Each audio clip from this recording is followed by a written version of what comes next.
Hi hello എല്ലാവർക്കും ഷെറൂസ് food ഗാലയിലേക്ക് സ്വാഗതം. ഇന്ന് നമുക്കൊരു ചമ്മന്തി ഉണ്ടാക്കിയാലോ.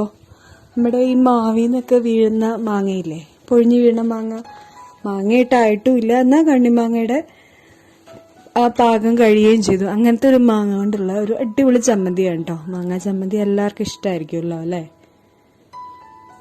കണ്ടില്ലേ, അതിരിക്കണ കണ്ടാൽ തന്നെ നമുക്ക് ചോറുണ്ണാൻ തോന്നും. ഓക്കെ, അപ്പോൾ അതിന് വേണ്ട സാധനങ്ങൾ എന്തൊക്കെയാണെന്ന് നോക്കാം. ഒരു 1/4 കപ്പ് തേങ്ങ ചിരകിയ ഞാൻ എടുത്തിട്ടുണ്ട് കേട്ടോ.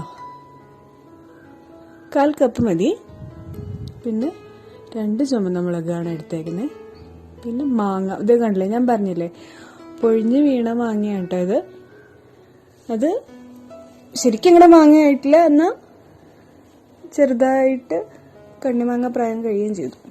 പിന്നെ ഒരു പച്ചമുളക്, 4 ചുവന്നുള്ളി, ആവശ്യത്തിന് ഉപ്പ്, പിന്നെ കുറച്ച് കറിവേപ്പില.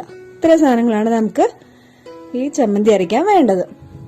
അപ്പം നമുക്ക് ഈ ചുവന്ന മുളക് ഒന്ന് മുറിച്ചതിനകത്തേക്ക് ഇടാം. മുളക് പൊടിയേക്കാൾ ടേസ്റ്റ് ചുവന്ന മുളക് തന്നെ ഇടുന്നതായിരിക്കും കേട്ടോ. പിന്നെ പച്ചമുളക്, പിന്നെ ഒത്തിരി എരിവ് വേണമെന്നുള്ളവർക്ക് 2 പച്ചമുളകൊക്കെ ചേർക്കാം. ഈ മാങ്ങ ഇതുപോലെ മുറിച്ച് ഇടുക.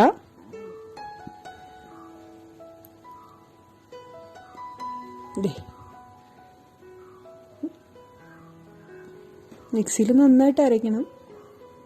അല്ല, ചമ്മന്തി അരയ്ക്കേണ്ട ഭാഗം നിങ്ങൾക്ക് അറിയാമല്ലോ. അങ്ങ് ഭയങ്കരമായിട്ട് അരയ്ക്കണമെന്നല്ല ഉദ്ദേശിച്ചത്. ഈ കഷ്ണങ്ങളെല്ലാം നന്നായിട്ട് അരയണം.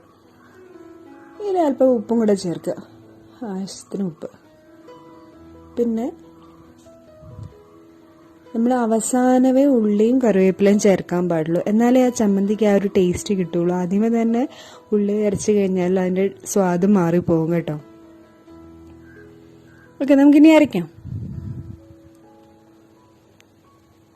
അരയ്ക്കുക, എന്നിട്ട് സ്പൂൺ കൊണ്ട് ഇടയ്ക്കൊന്ന് ഇളക്കി കൊടുക്കണം കേട്ടോ. ഒട്ടും വെള്ളം ചേർക്കാൻ പാടില്ല ഈ ചമ്മന്തിക്ക്.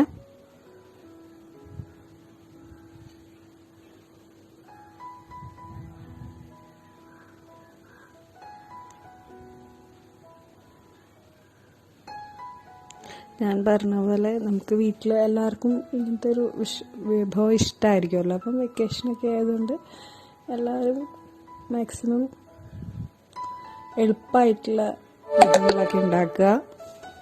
എന്നിട്ട് എല്ലാവരും കൂടെ ഷെയർ ചെയ്ത് കാര്യമൊക്കെ വർത്താനൊക്കെ പറഞ്ഞ് ഇങ്ങനെ കഴിക്കുക.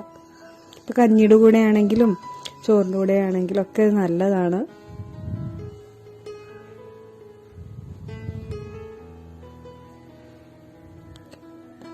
വീണ്ടും ഒന്ന് ഇളക്കി കൊടുക്കുക സ്പൂൺ കൊണ്ട്. എന്നിട്ട് നമുക്ക് ആ ഉള്ളിയും കറിവേപ്പിലയും കൂടി ഇടാം കേട്ടോ.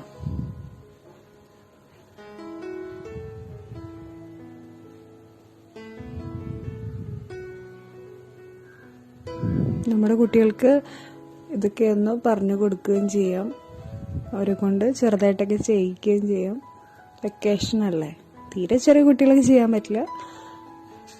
ബാക്കി ഇച്ചിരി വലിയതായ കുട്ടികൾക്കൊക്കെ നമുക്കിതുപോലെ ചെയ്യിപ്പിക്കാം.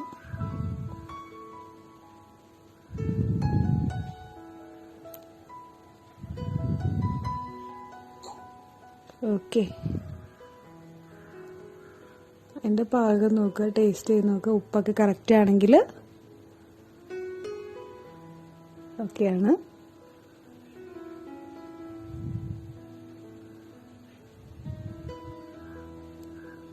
ഇത് നമ്മുടെ ചമ്മന്തി റെഡി ആയിരിക്കുകയാണ്.